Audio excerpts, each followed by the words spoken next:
The last lesson एक शिक्षक और उसके छात्रों के पछतावे की कहानी है।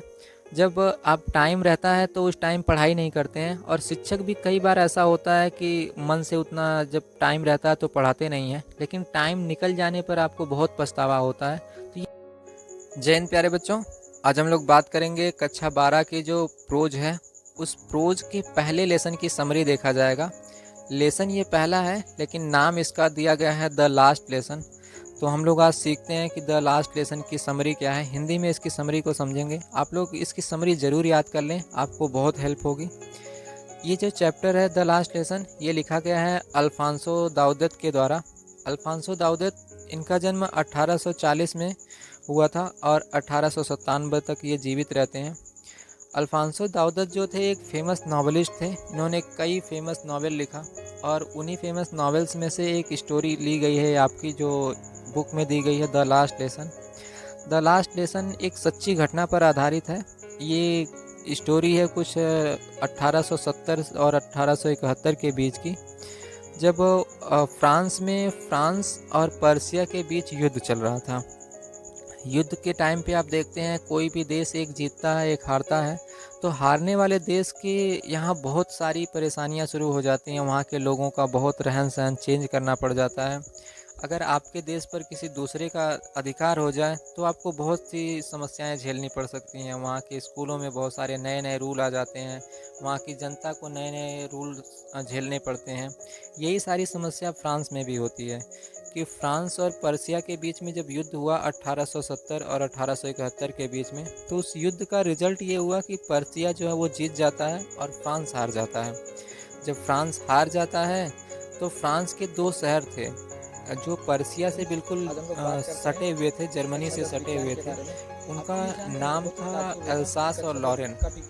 एल्सास और लॉरेन दो पहले राज्य जो थे वो रसिया के हुआ करते फ्रांस के थे, लेकिन फ्रांस के हार के बाद वो दोनों शहर एल्सास और लॉरेन कब्जे में हो जाते हैं, वो पर्सिया के कब्जे में हो जाते हैं।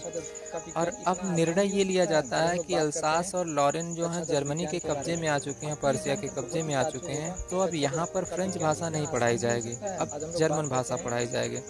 इसलिए वहाँ का माहौल बहुत बिगड़ जाता है। अब कहानी शुरू करते हैं। बात ये थी कि एक लड़का है फ्रॉन्ज, वो सुबह सुबह स्कूल के लिए जा रहा था, लेकिन स्कूल जाने के लिए उसे बहुत लेट हो चुका था, और लेट होने की वजह से वो बहुत घबराया हुआ था, इसलिए बहुत भागते हुए स्कूल अपने जा रहा था, दौड़ते हुए। लेकिन वो डरा हुआ इसलिए भी था क्योंकि उसके टीचर ने उससे कह के रखा था कि कल जो है मैं पार्टिसिपल्स पर क्वेश्चन पूछूंगा। और बेचारा फ्रॉन्ज, उसे तो पार्टिसिपल का पहला लेटर तक याद नहीं था, पहला उसका अक्षर तक याद नहीं था अपने चैप्टर का। इस वजह से वो बहुत डरा हुआ था। जैसा कि आपके साथ भी होता होगा कि अक्सर कोई क्वेश्चन पूछा जाने वाला है, कुछ पूछा जाने वाला है, तो आपको याद नहीं रहता, तो बहुत डरे हुए से रहते हैं। और उसके टीचर भी थोड़े स्ट्रिक्ट थे, वो अक्सर बहुत स्ट्रिक्ट रहा करते थे पूछने के बारे में, इसलिए वो बहुत घबराया था। वो अपने मन में ही सोचने लगता है यार स्कूल जाऊंगा तो टीचर डांटेंगे, वो मुझसे पूछेंगे, मुझे याद भी नहीं है, तो बहुत मुझे समस्या झेलनी पड़ेगी। इसलिए मैं ऐसा करता हूँ क्यों ना आज स्कूल जाऊँ ही ना। और वो बाहर का माहौल देखता है, बच्चे सब घूम रहे थे अच्छे से, खूब मौसम भी बहुत सुहावना था, एकदम धूप निकली हुई थी। दरअसल फ्रांस बहुत ही ठंडा प्रदेश है, और ठंडे प्रदेशों में कभी अगर धूप निकल जाए तो लोगों को बहुत आनंद आता है। तो फ्रांस भी एक छोटा सा बच्चा था, वो देखता है बाहर का मौसम इतना सुहावना है, तो मैं स्कूल जा कर के क्यों परेशान हूँ, स्कूल पे जाऊँगा डांट सुनूंगा। इसलिए वो सोचता है कि आज मैं जो है स्कूल नहीं जाता हूँ और इधर ही किसी पार्क वार्क में बैठ कर के अपना दिन बिता लेता हूँ। और वहाँ का मौसम सुहावना होने की वजह थी कि बहुत सारी चिड़िया चहक रही थी, धूप निकली हुई थी, और धूप निकलने के साथ साथ ही लोग इधर उधर घूम रहे थे, खेल रहे थे, बच्चे खेल रहे थे। तो ये भी सोचता है कि चलो मैं भी खेल लेता हूँ आज। और तभी वो देखता है पर्सिया के सोल्जर ड्रिल करते हुए आते हैं। उनकी ड्रिलिंग उसे बहुत पसंद आती है। देखता है कि पर्सिया के सोल्जर अपने म्यूजिक के साथ, म्यूजिक बैंड के साथ जो ड्रिलिंग कर रहे हैं चारों तरफ। तो ये सारी चीज़ें उसे आकर्षित करती हैं। वो सोचता है कि नहीं, मैं आज स्कूल नहीं जाता हूँ, लेकिन फिर अपने मन को कंट्रोल में लाता है और मन को कंट्रोल करके वो स्कूल की तरफ दौड़ता है। स्कूल की तरफ जा ही रहा होता है, तभी रास्ते में एक टाउन हॉल की बिल्डिंग होती है। उस टाउन हॉल की बिल्डिंग के बाहर अक्सर एक बुलेटिन बोर्ड लगा रहता है, जिस पर समाचार की खबरें छपती थीं और वो अच्छी खबर हो, बुरी खबर हो, सारी खबर उस पर छिपा करती थी। जैसे वो जाता है तो देखता वहाँ पे बहुत भीड़ लगी हुई थी और भीड़ में से एक वॉचर नाम का व्यक्ति था जो लोहार था, वो समाचार को पढ़ रहा था। जब वो फ्रेंज को देखता है दौड़ते हुए जाते, तो फ्रेंज को बुला के कहता है, रुको रुको फ्रेंज, अभी तुम्हारे पास बहुत टाइम है जाने के लिए। लेकिन फ्रेंज सोचता, लगता है ये मेरे साथ मजाक कर रहा है, और वो अपने स्कूल की तरफ चला जाता है। अक्सर उसका स्कूल जो है वो रोज़ उसका माहौल बहुत ही शोर शराबे वाला हुआ करता था। बच्चे सब अपना तेज़ तेज़ लेसन याद कर रहे होते थे, चिल्ला चिल्ला करके। टीचर उन्हें अपनी स्टिक वगैरह पीट रहे होते थे, अपने स्टिक को कभी वो टेबल पर पीटते तो उसकी बहुत आवाज़ होती थी। लेकिन आज जब वो स्कूल पहुंचता तो स्कूल का माहौल बहुत अलग ही था। जैसे ही वो स्कूल के अंदर प्रवेश करता है तो बिल्कुल शर्मा जाता है बेचारा। देखता है कि सब लोग एकदम डिसिप्लिन में बैठे हुए हैं, उसके टीचर भी एकदम नए नए कपड़े पहन करके बैठे हुए थे। अब वो सोचता है मुझे आज तो डांट पक्का सुननी पड़ेगी। लेकिन हुआ कुछ उल्टा ही, उसके टीचर उसको ज़रा सा भी नहीं डांटते हैं, बुलाते हैं और बैठा लेते हैं। अब वो देखता है कि हमारे टीचर आज नए नए शर्ट पहन करके आए हुए हैं, नए नए ड्रेस पहन करके आए हुए हैं। ऐसा वो तभी केवल करते हैं जब कोई स्पेशल अवसर होता है, लेकिन आज तो कोई स्पेशल अवसर उसको दिख नहीं रहा था। फिर इसकी क्या वजह हो सकती है, इसलिए वो बहुत हैरान था। लेकिन तब तक उसके टीचर कहते हैं, लिटिल फ्रेंड जा करके अपने जगह पे बैठ जाओ। और जब वो बैठता है तब ये लेसन शुरू करते हैं अपना, और शुरू करके बातचीत अपना पूछना शुरू की जाती है। जैसा कि उन लोगों से कहा गया था कि पार्टिसिपल पर क्वेश्चन पूछे जाएंगे। तो बारी जब फ्रेंच की आती है, उसकी बारी आने पर उसे सवाल किया जाता है। सवाल करने पर लिटिल फ्रेंच जो है बिल्कुल चुप रहता है, वो कुछ भी नहीं बोलता है। लिटिल फ्रेंच देखता है कि उसके जो क्लास है, क्लास के पीछे की तरफ कुछ बूढ़े लोग आकर के बैठे हुए हैं, उस स्कूल के कुछ पुराने छात्र बैठे हुए हैं, कुछ चपरासी भी आकर के रिटायर आकर के बैठे हुए थे। इन सब लोगों को देखकर वो बहुत हैरान था। लेकिन तभी उसको जो है उसके टीचर पूछते हैं कि लिटिल फ्रेंच खड़े हो जाओ और बताओ पार्टिसिपल का लेसन तुमने याद किया कि नहीं याद किया। तो ये बेचारा, इसको तो कुछ याद ही नहीं था। ये चुपचाप से खड़ा हो जाता है। अब सोचता है कि अब तो मुझे मार पड़ने ही वाली है, लेकिन ऐसा होता नहीं है। जब वो नहीं कुछ बोलता है तो उसके टीचर उसे डांटते वाटते कुछ नहीं, बस उसे कहते हैं कि हाँ लिटिल फ्रेंड, इसमें तुम्हारी कोई गलती नहीं है। अगर तुम अपना लेसन याद नहीं कर पाए तो इसमें कुछ तो मेरी भी गलती है, कुछ तुम्हारे घर वालों की भी गलती, तुम्हारी गलती है।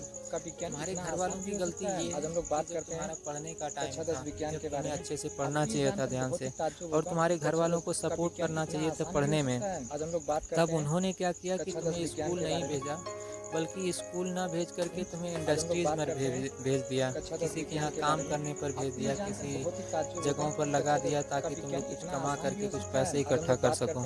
ये सारी चीज़ों की वजह से तुम लोग पढ़ नहीं पाए अच्छे से, तुम्हें टाइम नहीं मिला पढ़ने का। तो ये नहीं कि तुम्हारे घर वालों की, माँ बाप की भी तुम्हारी गलती है, लेकिन उस गलती के साथ साथ ही थोड़ा तुम लोगों की भी गलती है कि तुम लोगों ने ध्यान से पढ़ाई नहीं की। जब मैं पढ़ाता था तो तुम लोग ध्यान से देखते ही नहीं थे। और कुछ तो गलती मेरी भी है। अक्सर मैं क्या करता था कि तुम लोगों को, मेरे जो बगीचा है स्कूल के बाहर, उसमें तुम लोगों को पानी डालने के लिए भेज देता था। पेड़ों को पानी दे दो जा करके, उसमें टाइम बहुत ख़राब होता था।